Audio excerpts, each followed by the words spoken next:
зовлохоор Есүс хэлжээ. Тэд түүнийг хянамгай ажиглаж байв. Харалт түүний өмнө усан хавангас болж зовж буй хүн байлаа. Есүс хөөж нар баг фарисеучудаас амралтын өдөр эдгээс нь хууль нийцгүй эсвэл үгүй юу гэж асуужээ. Харин тэд дуугарсангүй. Есүс тэр хүнийг авчирч эдгээгээд явуулав. Тэгээд тэр тэдэнд та нарын нэг нь хүүгээ эсвэл үхрээ бодогт очичвал амралтын өдөр байсан ч тэр даруйд нь хатан алахгүй гэж юу гэхэд тэд түүн хариулж чадсангүй. Амен. Би одоогоос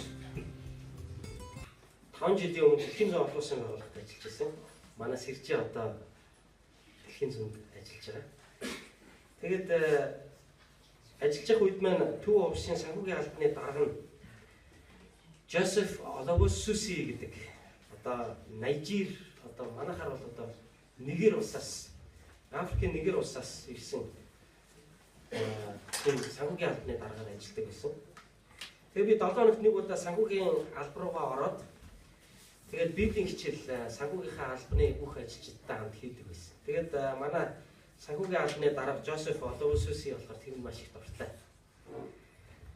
Тэгээд нэг удаа библийн хичээл хийсний дараа Оловосуси дарга маань нэг инээдтэй түүх биднэрт ярьж өгч байсан. Тэр юусоо санаанаас гардгүй. Ямар түүх ярьсан бэ гэхээр хэсэг Африкчууд Америкт аялж гинэ. Yani тэд нар болохоор бүр хөдөөний Африкчууд юм байна л та. Бүр хөдөө одоо ингээд одоо нэг сүрлээр бариад ингээд шавраар шавчихсан тийм одоо уртсанд амьдардаг Африкчууд. Тэгээд тэд нар Америкт аялаад тэгээд юунд нь хамгийн их одоо сэтгэл хангалуун байсан бэ гэхээр карант нэгэл ус гоождогт нь хамгийн их баярлж исэн юм л дээ. Яг тэгвэл тэд нар чинь байнга л хотгороо усанд явдаг юм чинь ойлгомжтой тийм ээ. Тэгээд барилгын материалын дэлгүүрээр явж таарад нэг нөхөр карант хөдөлтөж авсан байна. Карант хөдөлтөж аваад нутагтаа эргэж очиод гэртээ ороод тэгээ нөгөө шаврын уртсныхаа ханаанд нөгөө карантаа шаагаад тэгээ карантин иргүүлсэн байна л да. Ус гардгүй. Тэгээ гайхсангүй энэ Америкт ус гараад байсан энэ одоо яагаад энд гардгүй юм бэ гэж. Тэгээ их тийм ид чидтэй зүйл гэж ойлгосон. Яг л ханаас нь ингээд наашаа гараад ирсэн байсан карантаа эргүүлээд ус гараад байсан юм чинь энд ч гэсэн адилхан хандан зоогоод карантаа эргүүлэх юм бол адилхан ус гарна л гэж бодсон. Гэтэл учир явдал одоо юунд дэсэн бэ гэдгийг бид нар бүгд мэдчихэж байгаа шүү дээ.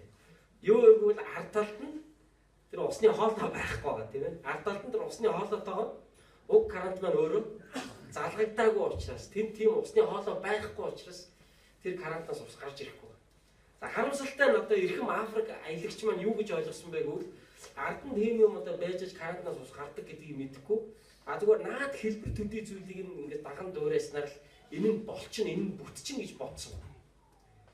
Тэгээ бид нар ч гэсэн өнөөдрийг өөрсдийнхөө амьдралдаа аливаа юмны нэг цаад мөн чанарыг ойлгохоос илүү наан харагдаж байгаа тэр дүр зургийг нь харж дуурайснараа яг тийм болчлоо гэж бид нар заримдаа ямар нэгэн зүйл дээр тэгж хандах гэж оролддог.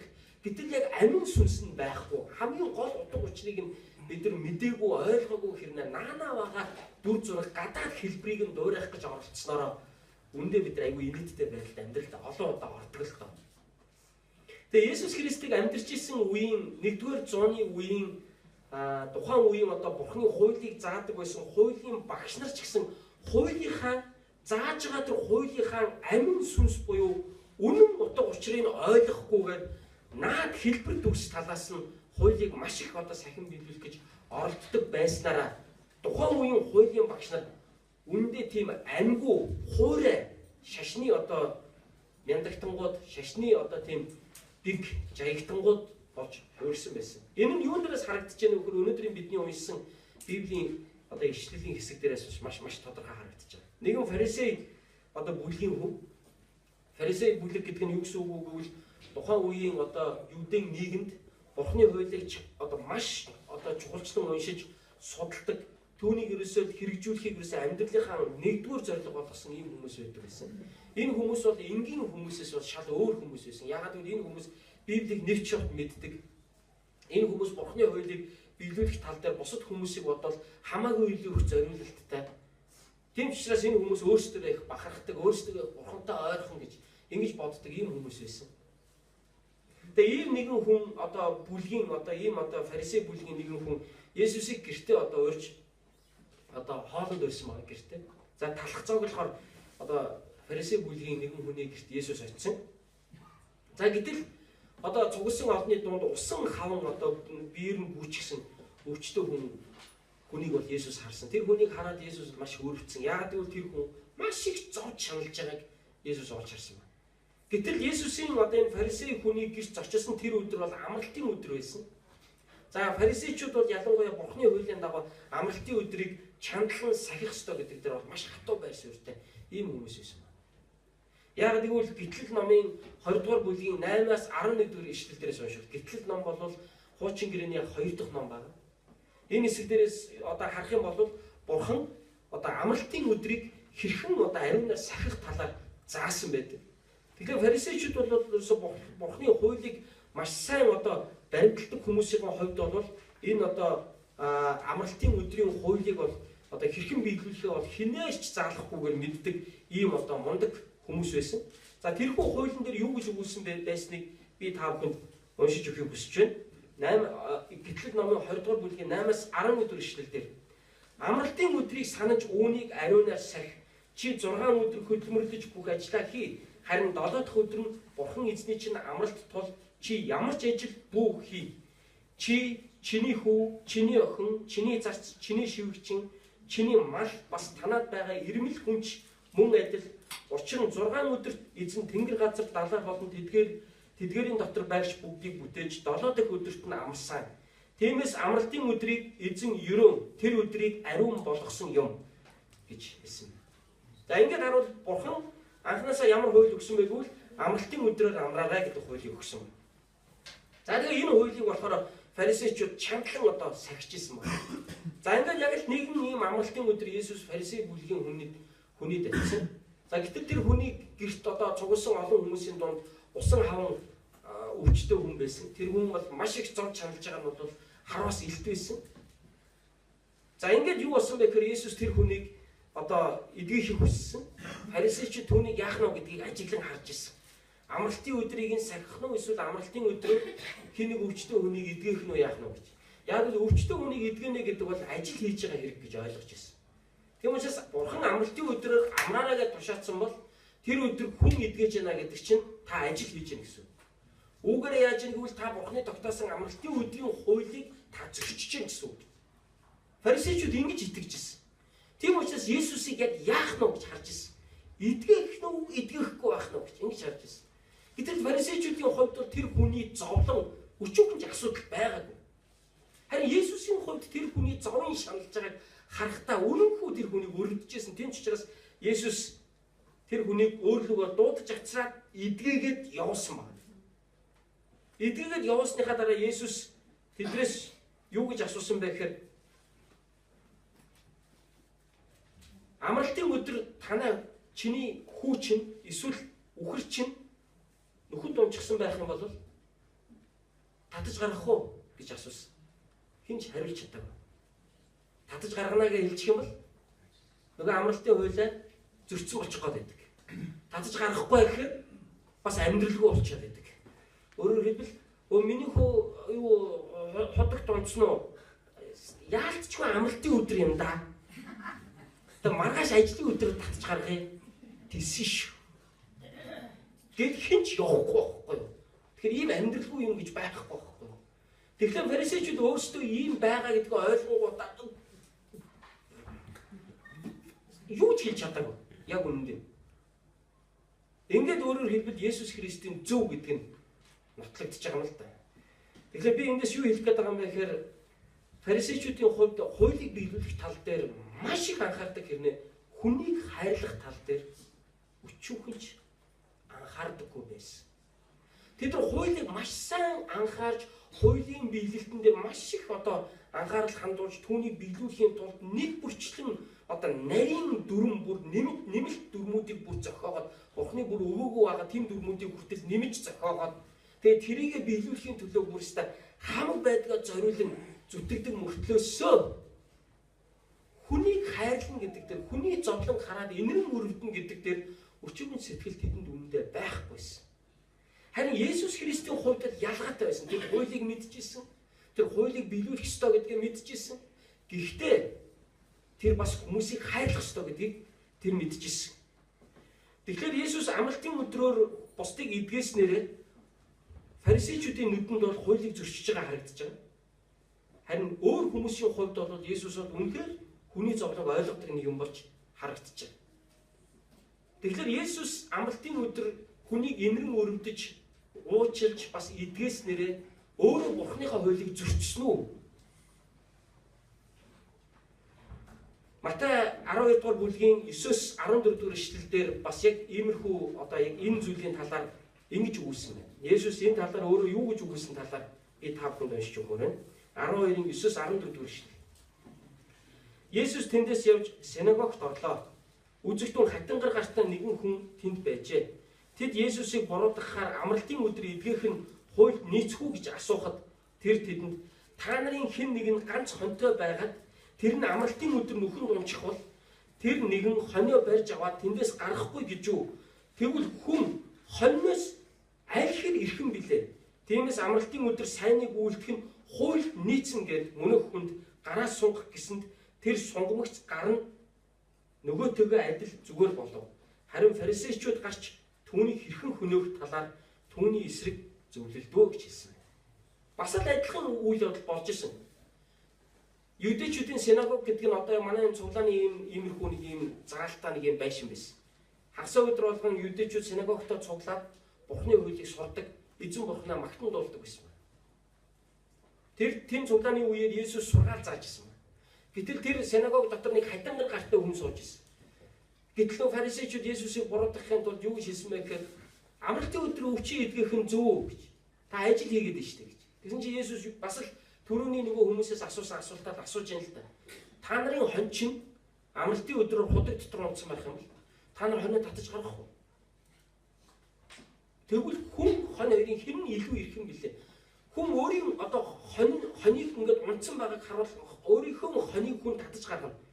Тэгвэл тийх тусмаа хүнийг хүн улам илүү хайрлах ёстой биш үү гэж.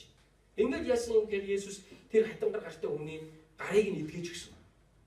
Гэтэл энэ бүхнийг харсан фарисеучуд бол үнэндээ ойлгохгүй байсан.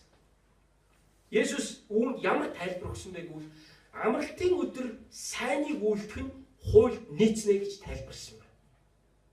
Тэгэхээр Есүс амралтын өдөр ажил хийснээрээ хуулийг зөрчиж байгаа биш. Харин ч амралтын өдөр нөгөө хүнийг эдгэж жинхэнэ сүнслэг амралтыг тэр хүнд өгж байгаагаараа энэ нь Бурхны ажил босоо гэж Есүс асууж байна. Тэр хүн олон жилийн турш өвчин шаналлтайгаар зовж шаналж явж байна.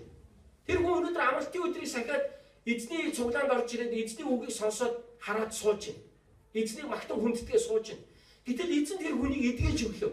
Эзэн тэр хүн өвчин шаналлаас нь гин нүглийн хүлээснээс нь жинхэнэ амралт, жинхэнэ сүнслэг утгаар нь амралт тайвшрал гэдэг юм өгж ийн энэ буруу юм гэж Есүс асууж байна. Ингээд аваад үзэх юм бол аливаа зүйл хайраар үйлдэгдэж байж л төгс болдог гэдэг нэгэн зарчмыг бид өнөөдрийн одоо сургаалаас сурах боломжтой. Юу вэ гэвэл фарисеучудад зарчим нь байсан харин хайр нь байхгүйсэн. Есүс Христэд бол зарчим ч байсан, нэмэх нь хайр нь ч бас байсан байна. Ингээд аваад үзэхээр фарисеучуд бол хуулийг яг үнэндээ хайргүйгээр л даган биелүүлдэг хүмүүс байсан. Хуулийг ерөөсөө ямарч хайргүйгээр л тийм одоо хуурай байдлаар, тийм модон байдлаар, амьдралд ойр биш байдлаар хуулийг нэг л их сахидаг шашны дүрмтэнгүүд, шашны зэрэгтэнгүүд байсан байгаа тэд нар. Харин Есүс Христ бол эзэн Бурхны хуулийг амьдрал дээр жинхэнэ бодтойгоор хэрэгжүүлэгч нэгэн байсан. Бидний бүгдээс аваад үзэх юм бол Бурхны хууль хүний төлөө өгсөн болохоос биш. Бурхан хуулиа хүнийг зовж шаналгаахын тулд Бурхан хуулиа өгөөгүй. Бурхан хуулиараа хүнийг эрх чөлөөтэй болгож хүний амьдралыг сайн сайхан байлгахын тулд өгсөн болохоос биш. Тэр хууль хэн нэгнийг хязгаарлаж, тэр хууль хэн нэгнийг зовоохын тулд өгөгдөөгүй. Харин фарисеучүүдийн хандлага бол хууль нь ерөөсө хүмүүсийн эсрэг юм шиг ойлголтыг нийгэмд бий болгочихсон байсан. Харин Есүс юг ойлгосон бэ гэвэл Бурхны энэ хууль бол таны өөрийн чинь төлөө юм шүү гэдгийг Есүс үгээрээ харуулж өгсөн байна. Хууль өөрөө эзэн эцэст хайр дотор л бүрэн төгсөх хэрэгждэг. Хэрвээ хайр байхгүй юм бол хуулийг 1000 ёсчлон биелүүллээ гэд тэнд эзэн бурхны амь амьдрал гэж байхгүй. Тийм учраас фарисеучуд хуулийг жинхэнэ утгаар нь хэрэглэж чадахгүй байсан. Яг л ямар ч усны ундраг байхгүй газар карант зоочоод тэндээс ус гарах гэж оролдож байгаатай адилхан. Яг үүндээ тэнд амь амьдрал нь байхгүй байгаа. Харин Есүс Христийн хувьд бол жинхэнэ амийн усны ундраг байлаа гэж. Тэр өөрийгөө хэлсэн ба. Хэн нэг надаас цангаж ивэл надад ирээд надаас уу. Надаас өгөгдөх тэр хүний дотор орох ариун сүнс нь тэр хүний дотроос мөнх амьд хүртэл ориглох бодог болон урсах болно гэж хэлсэн байдаг. Есүс Христэд бол жинхэнэ амь амьдрал нь байсан. Тэр нь хуулиар дамжуулан жинхэнэ үнэн утгаараа хэрэгжсэн байна. Харин фарисеучуд үүнийг үнэн утгаар нь хэрэгжүүлж чадахгүй байсан. Тийм учраас ард иргэд олон түмэн, олон нийт, нийгэм Бурхны хуулийн талаар ямар ойлголттой байсан бэ гэвэл Бурхан ердөө бидний эсрэг байдаг л гэсэн ойлголттой байсан. Бурхан намайг хэзээгүй шийдэх гэж байгаа л гэж боддог байсан. Бурхан надад туйлын дургуул гэж боддог байсан. Харин Есүсийн үйлсийг харахтаа хүмүүс юу ойлгосон бэ гэвэл Бурхан намайг хайрладаг юм. Бурхан намайг инэрдэг юм байна, өрөвддөг юм байна гэж ойлгож эхэлсэн байна. Энэ бол тухайн нийгэм жинхэнэ шинжлэлт авчирсан. Энэ бол тухайн нийгэмд жинхэнэ сэргэн мандалтыг бий болгосон. Энэ бол тухайн нийгэмд ард түмний зүр сэтгэл, ард түмний оюун бодол жинхэнэ шинжлэлтийн гэрлийг зурсхийн асаасан байна.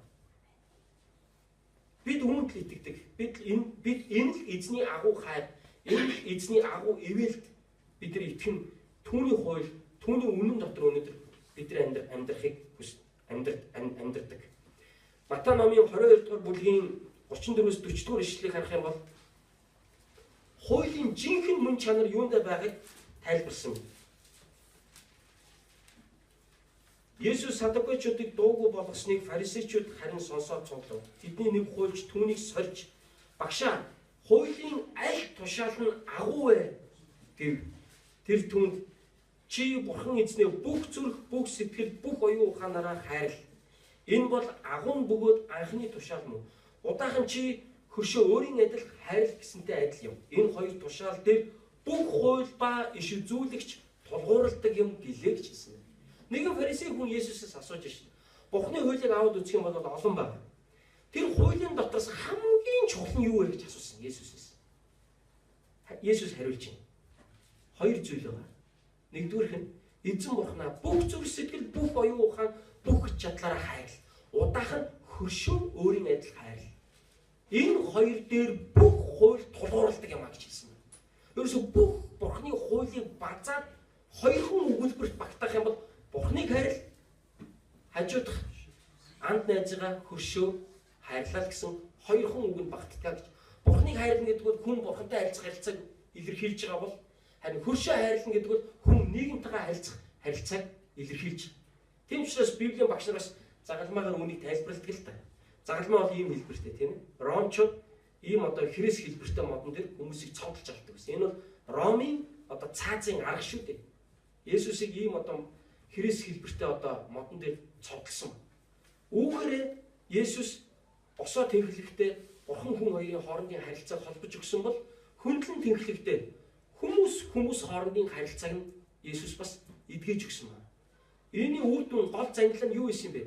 Христийн хайр байсан. Хайрын улмаас л бид бурхантай харилцдаг. Хайрын улмаас л бид бусдыг энэрэн хайрлаж бусдтай эрүүл зөв харилцаатай байдаг. Ингээд аваад үзвэл Бурхны хуулийн амин сүнс нь Бурхныг хайрлах бид бие бинийгээ хайрлах юм аа.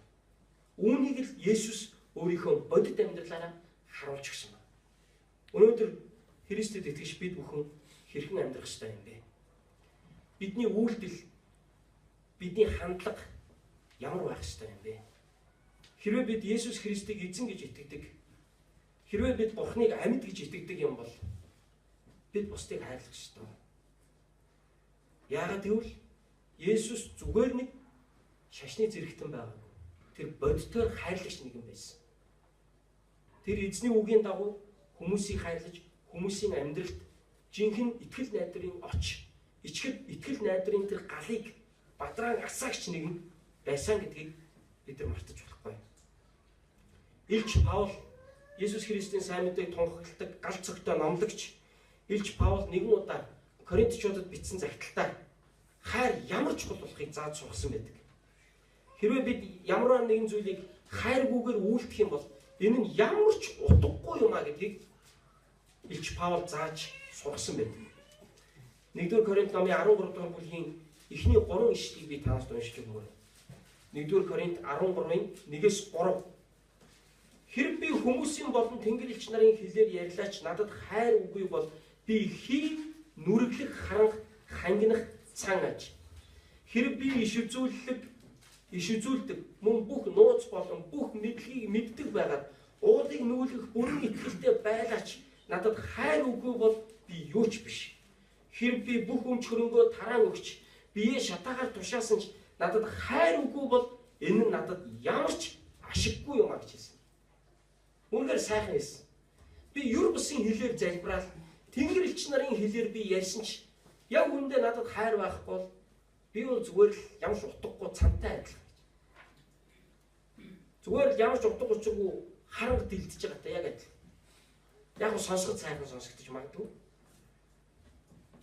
Цааш нь үргэлжлүүлээд би иш үзүүлдэг. Би Бурхны бүх нууцуудыг хүмүүс зааж өгдөг мөртлөө надад хайр байхгүй бол энэ нь ямар ч утгагүй.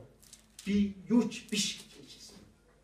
Мөн цааш нь үргэлжлүүлээд би өөрийнхөө өмч хөрөнгийг ядууст тараан өгөөд эцсүүлдээ би хүмүүсийн төлөө өөрийнхөө биеийг амьдралын шатаагаар тушаасан ч үүнийг би хайраар хийхгүй юм бол бас утгагүй гэдгийг хэлсэн. Тэгэхээр юмыг утга учиртай болгодог хамгийн гол зүйл бол бидний Бурхан эзний биднийг хайрласан хайр. Тэрхүү хайраар бид энэ нийгмийг, бид гэр бүлээ, бид өөрсдийн өдөр тутмын амьдралдаа хандах нь хамгийн чухал. Та өвчтнийхээ сэтгэлийг боддоггүй эмчтэй учирч исэн баха. Та өмгөөлүүлж байгаа хүнийгээ боддоггүй өмгөөлөгчийг харж л байсан баха. Та ямар ч үйлчлэх сэтгэлгүй зөөгчийг ресторанд та олон удаа харж исэн баха.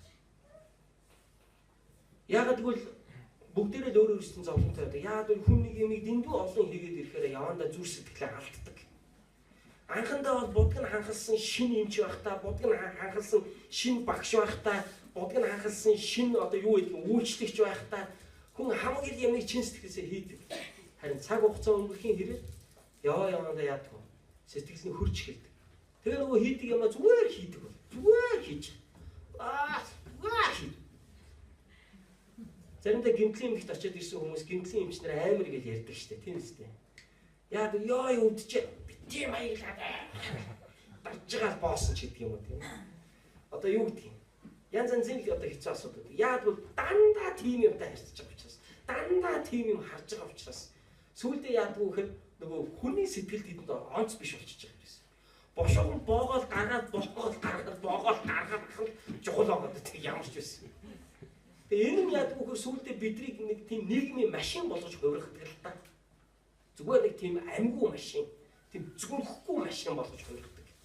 Тэгээд юмыг бодвол бид ерөөсөө нөгөө үйлдвэрийн цехийн дамжлагын нөгөө нэг юм хэвлэдэг нэг машин байдаг шүү дээ. Тэгээд тэр бол юу ч ирсэн бүгдэн дээр нь дараал юу ч ирсэн өөхөн зориултыг биш юм байсан ч гэсэн дараал явуулдаг. Яг л тэр шиг л явдаг байна.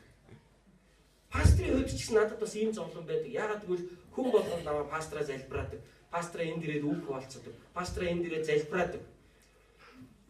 Номлог болгондоос амар их залбирж байгаа л гардаг байсан бол сүүлийн үед за тэнд номлогнээс аль номлолоо хийх үү? Нөгөө тэдэн цааснаас орчихсон. За энийг хийчих. Залбирчгүй очиод жишээ нь заримдаа номлолчж байгаа жишээ юм. Пастраа миний төлөө залбираадаг биш би өвчтэй байна гэхээр олон хүн ирж надад залбируулдаг. За гэж залбирч яас явуулчих. Энэ ч гэсэн надад бас сорилт болж. Тэгэхээр бид нар бүгдээрээ л адилхан ийм одоо сорилтын дотор бид нар амьдарч байгаа. Гэхдээ өнөөдрийн сургаал бидэнд юу сануулж байгаа юм бэ гэвэл зүрх сэтгэлээ битгий гээгээч гэдгийг сануулж байгаа. Аливаа зүйлийг та чин сэтгэлээсээ хийгээч. Аливаа зүйлийг та хайраар хийгээч. Та дарга бол хүмүүсээ хайраар удирд. Та менежер бол та ажилдаа хайраар ханд. Хэрвээ та багш бол та сурагч нараа хайрлаж үнийг хий. Хэрвээ та үсчин бол, хэрвээ та эмч бол, хэрвээ та барилгачин бол, хэрвээ та бизнесмен бол, хэрвээ та чуулганы үйлчлэгч бол, Энэ бүх ажил үйлсээ та эзэн бурхны хайраар хийгээрэй. Яг бол хайр байхгүйгээр хийсэн ямар ч агуу үйлс бурхны хувьд хоосон байдаг. Харин хайр зүсгэлээ шингээж хийсэн өчүүхэн зүйлч бурхны хувьд том агуу байдаг юм шүү. Тэр зүйл хүмүүст жинхэнэ амь амьдралыг өгдөг гэдгийг бид нар мартаж болохгүй. Хүмүүс өнөөдөр энэ дэлхий дээр энэ яваа амьдрал дээр юугаар хамгийн их хөглөгддөг вэ? Хайраар л хамгийн их хөглөгддөг шүү дээ. Хайр л хүмүүсийн зүрхийг зөөлөлдөг. Хайр л хүмүүсийг амьдралыг эерэг нүдээр харахад нь хүргэдэг. Хайр хүмүүст итгэл найдвар бэлгэлдэг. Хайр хүмүүсийг ирээдүйдээ итгэлтэй болгодог. Хэрвээ хайр байхгүй бол өндөө хүний амьдрал бүх юм утга учир байх. Тэгэхээр хайр гэдэг бол хар зургийг өмг будагтай болгодог. Хайр гэдэг бол хөвн алдарсан хөгжмийг хөг аялгаутай болгодог. Хайр гэдэг бол зүрхгүй авьяасыг жинхэнэ хүний зүрхэнд хүргэдэг үр дүнтэй бүтээлч, уран бүтээлч болгож чаддаг. Хайр гэдэг бол мэдлэгийг бусдын төлөө сайн зүйл зориулахад хүргэдэг. Хайр гэдэг бол ямарваа нэгэн мөнгийг сайн зүйлийн төлөө зориулахад хүргэдэг. Энэ бүгдийн үндэс суурь, энэ бүгдийн утга учир нь үнэндээ хайранд л байдаг. Харин хүмүүсийн мэддэг хайр бол харамсалтай цаг зуурын байдаг. Яагаад гэвэл хүмүүс өнөөдөр хайртайгаад маргааш хайргүй юм шиг амьдардаг. Хүмүүсийн мэддэг хайр бол хязгаарлагдмал хайр байдаг. Хүмүүсийн мэддэг хайр бол болцолтой хайр байдаг. Хүмүүсийн мэддэг хайр бол өнөөдөр бадарч байгаад маргааш ингээд унтарчдаг юм. Ийм л хүл хайр байдаг. Хүмүүсийн хайр бол эрэгтэй эмэгтэйгийн хайр ярьдаг. Харин өнөөдөр миний ярьж байгаа хайр бол энэс илүү өргөн утга агуулгатай хайрыг би ярьж байгаа юм. Юу гэвэл Бурхан таныг хайрсан хайрын тухай би ярьж байгаа. Энэ хайр бол дуусахгүй, дундаршгүй, төгсөшгүй тэр хайрын тухай би ярьж байгаа. Энэ хайраас л хүний бүх хайр ихтэй байдаг. Энэ хайраас л хүний бүх төрлийн хайр их авч урсч идэг. Таны аав ээжигээ хайрлах хайр, таны амраг ханигаа хайрлах хайр, анд найзгаа хайрлах хайр, үндэстнээ улс их орноо хайрлах хайр, нийгэмдээ шудрах цэвэр авин байдлаар хандж байгаа энэ бүхий байдлын үндэс суурь нь намайг Бурхан хайрлсан шүү дээ гэдэг тэр л итгэл үнэмшил байна. Энэ л итгэл үнэмшлээс их авч бидний нийгэмдээ гаргаж байгаа бүхий л хайр, бүхий л харилцаа маань эзэн Бурхан намайг хайрлсан тэр л хайраас их аван урсч идэг. Таны хайрын гол ширгсэн биш үз. Яагаад гэвэл та их ундрахтайгаа холбоогүй байгаа учраас. Таныг ямар агуу хайраар хайрлсан эзэн Есүс Христийн хайрыг магадгүй та мартсан учраас. Би өнөөдөр танд Есүс таныг ямар агуу хайраар хайрлсныг сануулмаар байна. Би таныг усан хавн өвчтөе хүний оронд өнөөдөр тавья. Таны өвчтөе байдлыг харахтаа фарисеучуд хуулийг дагах үгүй юу гэж бодож исэн. Таны өвчтөе байдлыг харахтаа фарисеучуд магадгүй Бурханаар хараагдсан гэж таныг бодож исэн. Таны өвчтөе байгаа байдлыг фарисеучуд харахтаа магадгүй энэ ийм одоо амьдрах одон төрчээ гэж ингэж бодчихсон байж магадгүй. Харин таны өвчтөе зовлонтой шаналлтай байгааг чинь харахтаа Есүс таныг энэрэн өрөвддөг юм шүү. Түүний хайранд итгэж, түүний хайраар бусдыг бүгдээрээ хайрлж амьдарцгаая. Хамт эзний өмнө залбирх хуцгаая.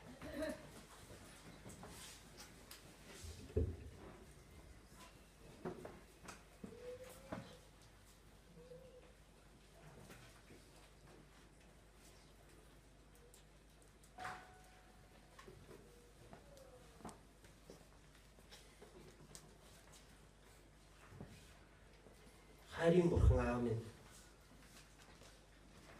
Таны хайр бол энэ дэлхийн эрэгтэй эмэгтэй хүмүүсийн хайраар хязгаарлагддаг. Таны хайр бол эхийн хайр, аавын хайр, анд найзын хайраас ч илүү. Та биднийг болцолгүйгээр хайрладаг. Та биднийг дуусшгүй, дундаршгүй тэр агуу хайраар биднийг хайрлаа. Таны хайранд баярлалаа. Энэ хайрыг таны хүү бидний аврагч эзэн Есүс Христ энэ дэлхий дээр ирэхдээ бидэнд мэдүүлж өгсөний төлөө танаа талархаж байна. Их эзэн бид таны хайрын дотор өдөр бүр амьдарч таны хайрын дотор таны хүмүүст үйлчлэхийг хүсэж байна. Эхэзэн минь та өөрийн хайрыг биднээр дамжуулан энэ дэлхийд харуулаач гэж залбирч байна. Эхэзэн минь бидний буруутгалгүйгээр биднийг энэрэн өрөвдөж бидний уучлсан баярлалаа. Хүмүүс биднийг ялалдаг, хүмүүс биднийг буруутгадаг, хүмүүс биднийг хараагцсан гэж боддог бол харин та биднийг энэ бүгдээс чөлөөлж жинхэнэ амь амьдрал, жинхэнэ гэрэл гээгээ итгэл найдварыг бидэнд өгч, шинэ амьдралыг бидэнд өгсөн мөнх амийн эзэн Есүс тандаа баярлалаа. Таны хайрыг магтъя, бүх алдрыг танд өргөж байна. Есүс Христийн нэрээр залбирanгуй. Амен. Амен. Бүгд хамтдаа суудасаа босоо.